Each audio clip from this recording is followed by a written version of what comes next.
아유 반가비리에유. 여러분의 스터디밸리 친구 구성입니다. 여러분은 딸기에 대해 어디까지 알고 계신가요? 딸기는 자라는데 8일이 걸리는 과일작물이며 수확하고 나면 4일마다 딸기를 또 수확할 수 있습니다. 수많은 스터디밸리 영상을 보면 모두가 하는 말이 있죠. 봄 13일 달걀 축제에 참가해 딸기를 사라!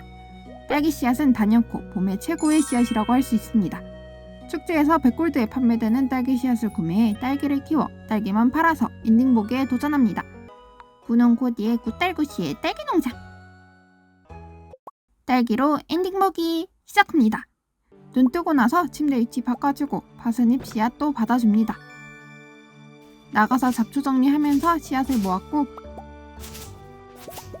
남은 체력으로는 탈진 직전까지 나무 캤습니다. 1차 파스닙 씨앗 심어주고 나머지 잡초 정리하며 씨앗을 모았고 내구석 농장 아래 돌 정리했습니다. 3일차는 비가 오는 날이라 용광로 제작법만 배우고 빠르게 잠을 자고요. 다음 날부터는 성실히 일어나 물 주고 주변 정리했습니다. 6일이 되면은 파스닙이 다 자랍니다. 수확하고 농사 스킬 레벨업하고 그 뒤로는 13일에 달걀 축제까지 푹 잠을 잤습니다. 13일 축제까지 시간이 남아서 땅도 미리 팠어요.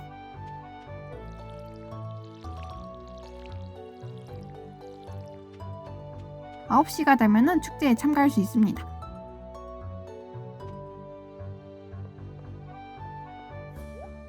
$500골드밖에 없어서 딱 5개 구매하고 농장으로 귀가합니다. 바로 심어주고 잠을 잘게요. 자라는데 8일이 걸리니까 앞으로는 8일 동안 눈 뜨면 물 주고 자고 물 주고 자고 할 겁니다. 13일을 심었으니까 며칠을 수확이 가능할까요? 13 더하기 8 이렇게 생각하면 좋아요. 그렇게 21일 마니에게서 고양이를 입양하면서 딸기가 다 자랐다는 걸 확인했죠. 첫 번째 수확, 뒤에는 4일 뒤 두 번째 수확이 있습니다. 25일에도 5개 수확하면서 기본 9개, 은별 등급 1개, 총 10개의 딸기를 수확했죠.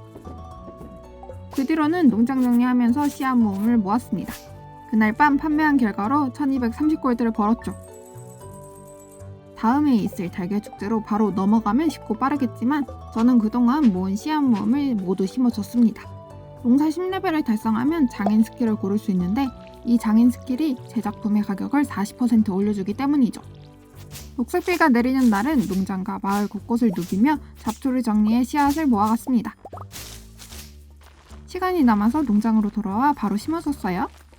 다음 날에도 꾸준히 물을 줬죠. 6일 밤 농사 2레벨을 찍었고 그 뒤로도 계속 수확했습니다. 12일에 농사 3레벨, 21일에 농사 4레벨 찍었습니다. 농장에 운석도 떨어졌고요. 부엉이 숙성도 찾았어요. 가을에는 녹색비 때 모았던 꽃 씨앗 모음을 심어줬습니다. 가을에 심어지는 꽃을 수확했을 때 여름보다 경험치를 더 주기 때문이죠. 비 오는 날은 항상 행복해요. 옥수수, 해바라기를 수확하며 가을 9일 농사 5레벨이 되었고 16일 농사 6레벨이 되었습니다. 겨울은 할 일이 없으니 TV를 봐서 운세가 좋은 날은 광산으로 가기로 했습니다. 스프링클러를 만들고 싶어졌기 때문이죠. 눈에 보이는 광석은 모조리 캐가면서 내려갔습니다. 다음 날은 운이 최고조로 좋은 날이라 또 광산을 돌았죠. 11일부터는 철광석이 나오는 구역까지 내려가 철쭉에도 만들 수 있게 되었고요. 집안에는 절임통도 만들어 딸기 절임을 만들 준비를 해나갔습니다. 운이 안 좋은 날은 바로 잠을 자고 좋은 날은 광산에 갔습니다. 그렇게 어느덧 켄트와 인사하며 2년차 봄이 시작되었죠. 농장에는 스프링클러를 만들어 설치했고 달걀 축제 전까지 당근 심고 수확했습니다. 이게 다 농사의 스킬업을 위해서죠. 1230골드가 있으니 12개 살 수 있어서 딱 12개를 위한 공간을 마련했습니다. 그렇게 축제에서 12개 구매하고 바로 심어줬어요. 20일을 딸기 수확하면 레벨업하고 집안에 절임통에 딸기를 넣어줬습니다. 그렇게 만들어진 거 수확하고 25일 두 번째 수확 바로 절임통에 넣어줬어요.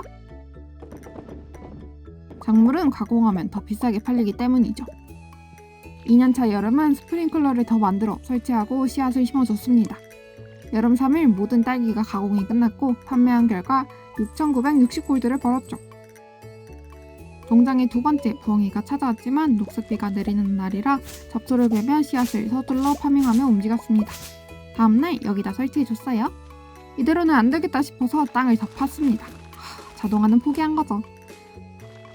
손수 열심히 물을 주던 나날 중 25일밤 농사 8레벨을 달성했습니다. 할아버지와 인사도 나누는데요. 이거 누가 봐도 불 한 개죠? 3년차 봄입니다.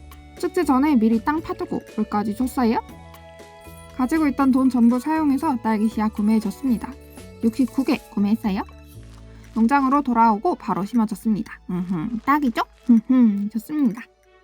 스프링클러가 여유가 있어서 딸기 첫 수확날까지는 잠만 열심히 잤습니다. 21일 첫 수확을 하며 농사 레벨업을 하고 바로 절임통에 넣어줬죠.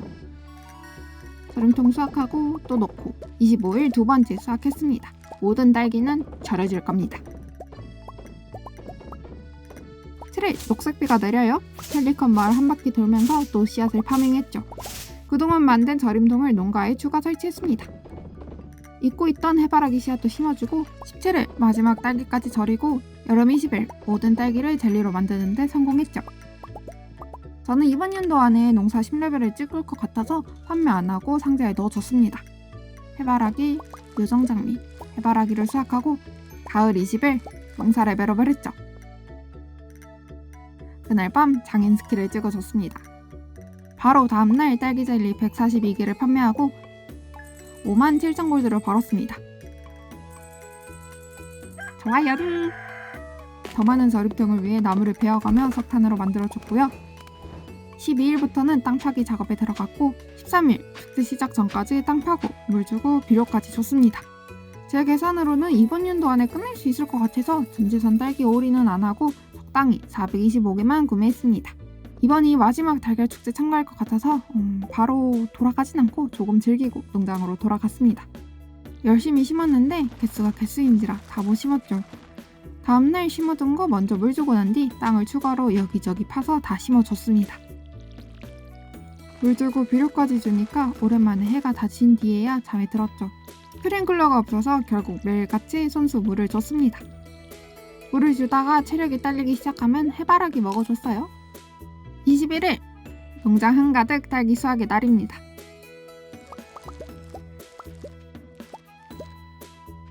(58개) (115개) (85개) 총 258개의 딸기를 수확했습니다. 딸기 물 주고 집으로 돌아와 잠을 자기 전에 절임통에 절이고 다음날도 딸기를 수확하고 물 줬습니다. 25일 딸기 수확하고 26일에도 딸기 수확했죠. 이거 계산해보니까 이제 슬슬 시작해도 되겠더라고요. 전부 팔아주고 비 맞으며 조자마트로 달려갔습니다. 근데 이거 시간 맞춰서 들어갔는데 모리스가 똑같은 소리만 반복하는 게 아니겠어요? 왜 그러지? 하고 생각해보니까 지금까지 마을회관 이벤트를 안 봤다는 걸 깨달았습니다. 다음 딸기젤리 수확하고 오전 8시에 맞춰서 마을로 향했습니다. 바로 스킵하고 마트에 와 조자 멤버십에 가입했습니다. 28일 첫 번째로 광차를 수리해줬고요. 두 번째 온실 수리, 세 번째로는 버스, 네 번째로는 다리, 마지막으로는 페니까지 수리하며 4년차 여름의 5일 엔딩의 조건에 만족했습니다. 그동안 배송한 젤리와 딸기의 수예요. 딸기가 확실히 가격대가 있어서 적은 수로 시작했지만 해마다 불어나는 속도가 빨라서 재미있고 즐거웠습니다. 감자 챌린지에 비하면 조금 오래 걸렸는데 아무래도 딸기 씨앗이 축제에서만 구매할 수 있다는 점 때문이겠죠? 다음에는 또 어떤 챌린지로 올지 기대해 주시면서 구독이랑 좋아요 눌러주시고 댓글 항상 감사합니다. 그러면 다음에 또 봐요. 안녕!